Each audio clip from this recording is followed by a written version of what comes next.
का नेतृत्व मिला और जहां समाज सुधारक में ज्योतिबा फुले और अन्य लोगों का हम सबको जो मार्गदर्शन मिला है, तो सबसे पहले तो मैं इस पवित्र भूमि पर जिन लोगों ने इस तरीके से अपना योगदान किया, ऐसी महान विभूतियों को मैं नमन करके अपनी बात को प्रारंभ करता हूं।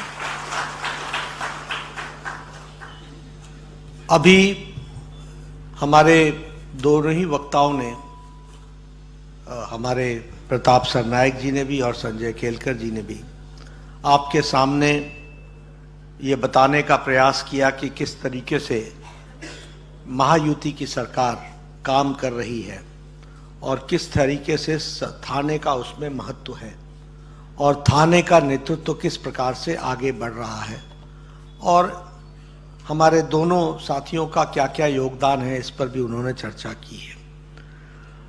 मैं पहला तो ये मानता हूं कि जब मैं आपसे बात कर रहा हूं तो आपकी बात सिर्फ थाने तक नहीं है, क्योंकि आप सब समाज के लीडर्स हैं। You are the leaders of the society. So आपका इम्पैक्ट थाने पर तो पड़ेगा ही, लेकिन थाने के साथ साथ सारे महाराष्ट्र में आप लोगों की बताई हुई बात का इम्पैक्ट आता है। इसलिए जो हम कहने वाले हैं या जो हमने कहा है या जो हम कहेंगे और जो आप आगे उसको ले जाएंगे, तो मुझे लगता है कि वो बहुत एम्प्लीफाई होगी और बहुत दूर तक जाएगी, ऐसा मेरा मानना है। इसलिए मैं ये सौभाग्य समझता हूं कि मैं सिर्फ थाने की जनता से नहीं बात कर रहा, मैं आपके माध्यम से महाराष्ट्र की जनता को भी संबोधित कर रहा हूं। ये ताकत आप सब लोगों में है और इसलिए ये मेरे लिए बहुत ही गौरवशाली पल है कि आप हमारी बातों को एम्प्लीफाई करेंगे और क्योंकि आप समाज के अग्रज हैं, नेता हैं, लीडर हैं, तो आपकी बात को लोग उसी तरीके से लेंगे। राजनीतिक दृष्टि से अगर मैं बात करूं तो निश्चित रूप से मैं ये भी कहना चाहता हूं कि आज पॉलिटिक्स का डेफिनेशन प्रधानमंत्री मोदी जी ने बदल दिया है। द डेफिनेशन, परिभाषा of politics has been changed. एक समय में राजनीति का मतलब था अपीजमेंट, राजनीति का मतलब था तुष्टीकरण, राजनीति का मतलब था डिवाइड एंड रूल, राजनीति का मतलब था कि जनता को गुमराह करके वोट लो और अपना काम स्याधो। राजनीति का मतलब था वंशवाद, राजनीति का मतलब था भ्रष्टाचार। ये सब राजनीति से जुड़े हुए नाम थे, लेकिन प्रधानमंत्री मोदी जी ने राजनीति को डेवलपमेंट के साथ जोड़ा, विकासवाद के साथ जोड़ा और देश को आगे ले जाने की बात कही। उन्होंने भाई भतीजावाद को धत्ता दिया, भ्रष्टाचार से लोहा लिया, सबका साथ, सबका विकास, सबका विश्वास, सबका प्रयास, इस मंत्र को लेकर के चले और कुल मिलाकर के देश को विकसित भारत के संकल्प के साथ जोड़ते हुए आगे बढ़ाने का काम किया है। यह बहुत बड़ा शिफ्ट है, यह पॉलिटिक्स में एक बहुत बड़ा शिफ्ट है। आप लोगों ने 2014 के पहले एक ही शब्द सुना होगा, एंटी इनकम्बेंसी, यानी सरकार जो आई वो गई, आना और जाना, एंटी इनकम्बेंसी। ये 2014 के बाद हम शब्द सुन रहे हैं pro incumbency. This word we are listening after 75 years independence for the first time, that there are governments which are known as pro-incumbency and pro-incumbent। 60 साल बाद नेहरू जी तीसरी बार चुनाव जीते थे, लेकिन वो आजादी की लड़ाई के बाद 47 के बाद, 50 के बाद, 52 के चुनाव के बाद उन्होंने 3 बार चुनाव जीते। वो आजादी की लड़ाई के बाद जो ऑरा था उसमें उन्होंने जीता। उस समय विपक्ष बहुत कमजोर था, लेकिन आज विपक्ष भी मजबूत था और ऐसे में प्रधानमंत्री मोदी जी को आपका आशीर्वाद लगातार तीसरी बार मिला है 60 साल बाद, यह हमको देखने को मिला। So this is pro incumbency. आपको जिसका जिक्र थोड़ा हमारे सरनायक जी ने भी किया और संजय जी ने कहा कि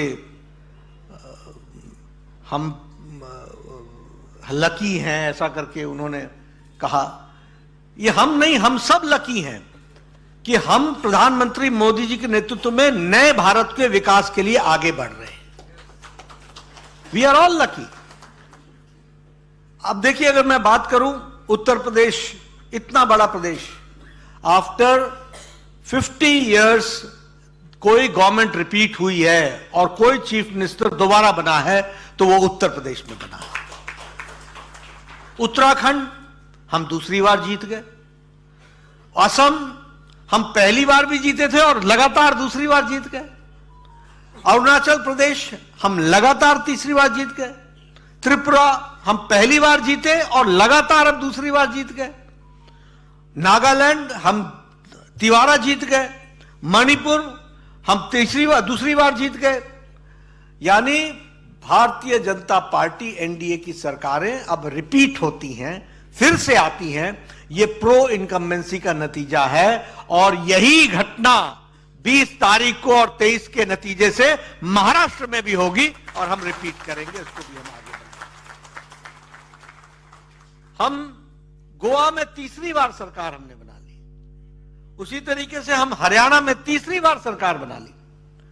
और अगर मैं बात करूं गुजरात की, तो वो 6 टाइम्स लगातार हम सरकार बना रहे। महाराष्ट्र, मध्य प्रदेश में हम 4 बार लगातार बना रहे हैं और इस बार हमने उड़ीसा में भी पहली बार विशुद्ध भारतीय जनता पार्टी की सरकार बना रहे। तो it's not me, it is the leadership of prime minister Modi. ये उनका नेतृत्व है जिसके कारण हम प्रो इनकम्बेंसी के साथ साथ दोबारा तिवारा आ रहे हैं। ये एंटी इनकम्बेंसी के शब्द से हम निकल गए हैं और प्रो इनकम्बेंसी को हम आगे बढ़ा रहे हैं। दूसरी बात कि ये सरकार प्रो पुअर है।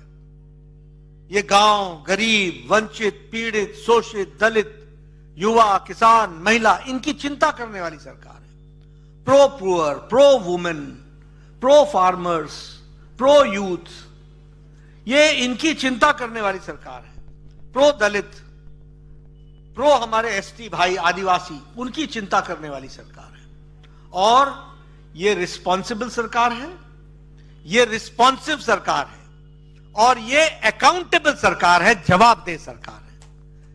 ये हमारे ये है कल्चरल शिफ्ट, ये है संस्कृति का शिफ्ट, ये है राजनीतिक मापदंडों का परिवर्तन। कभी कांग्रेस पार्टी ने कभी मैनिफेस्टो को महत्व दिया? अपना ही मैनिफेस्टो दोबारा लेकर के आ जाते थे, वही भूल जाते थे कि पिछली बार ये वायदा किया है। लेकिन आज रिपोर्ट कार्ड की पॉलिटिक्स आ गई। प्रधानमंत्री मोदी जी हर मंच पर बताते हैं जो कहा था वो किया है, जो नहीं कहा था वो भी करके दिया है। ये ताकत आई है और इसको हम लोग अकाउंटेबल की दृष्टि से देख सकते हैं। और इसीलिए मैं यहां पर यह भी कहना चाहूंगा कि हमारा इसका इम्पैक्ट दुनिया पर भी पड़ा और इसका इम्पैक्ट देश पर भी है। और इस दृष्टि से जब हम देखते हैं तो हम निश्चित रूप से कहेंगे, अभी G20 यहां हुआ था। पहले कोई भी इंटरनेशनल कॉन्फ्रेंस हुई वो दिल्ली तक सीमित होती थी, लेकिन G20 का सम्मेलन, यह सम्मेलन इंडिया का सम्मेलन नहीं था, यह सम्मेलन भारत का सम्मेलन था।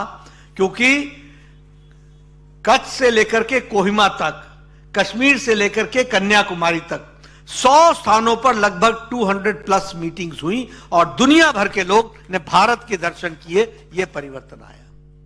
उसी के साथ साथ अगर हम देखें तो यूनानिमस न्यू दिल्ली डिक्लेरेशन हुआ। इंडोनेशिया में नहीं हो पाया था, एक मत के नहीं बन पाए थे, लेकिन दिल्ली जब आए तो एक मत के G20 नेशंस हुए। और सबसे बड़ी बात कि प्रधानमंत्री मोदी जी के रिक्वेस्ट पर G20 में अफ्रीकन नेशंस को शामिल किया गया। यह ऐतिहासिक घटना घटी, इसको भी हमको ध्यान में रखना चाहिए। आज अगर इंटरनेशनली हम बोलें तो कोई भी आप इंटरनेशनल फोरम लो, G20 में तो हम हैं ही हैं, लेकिन India and personally prime minister Modi is invited in G7 also, the powerful G7, he is always invited. उसी तरीके से क्वाड में, उसी तरीके से शंघाई कोऑपरेशन में, SCO में, उसी तरीके से ब्रिक्स में, उसी तरीके से U2I2 में, I2U2 में, जिसमें हमारे इंडिया, इजराइल, यूनाइटेड अरब्स और यूनाइटेड स्टेट्स ऑफ अमेरिका है, इन सब में आज भारत का प्रतिनिधित्व हो रहा है और India is being recognised.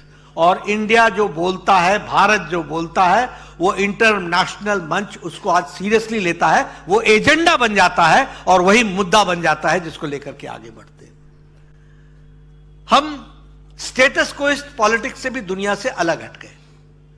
Modi ji ने इंडिया फर्स्ट, भारत का इंटरेस्ट फर्स्ट, इसको ध्यान में रख करके, जरूरी नहीं है आज कि सारे देश हमारी बात से सहमत हो, लेकिन आज एक बहुत बड़ा शिफ्ट यह है कि असहमत होते हुए भी दुनिया हमारे को असहमति के साथ भी आदर करती है। इस बात को हमको समझना चाहिए।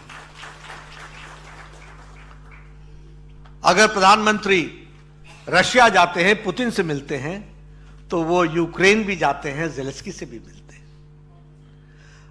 पुतिन के सामने ये साफ साफ कहते हैं कि ये युद्ध का समय नहीं है और मैं गौतम बुद्ध की नगरी देश से आया हूं, ये युद्ध का समय नहीं है। और आप देखिए इंटरनेशनली, ट्रंप कहते हैं Modi is my good friend, he is one of the nicest person, और पुतिन कहते हैं कि Modi is a good, can be a good mediator between for Russia, for the war between Russia and Ukraine. तो you understand the amount of trust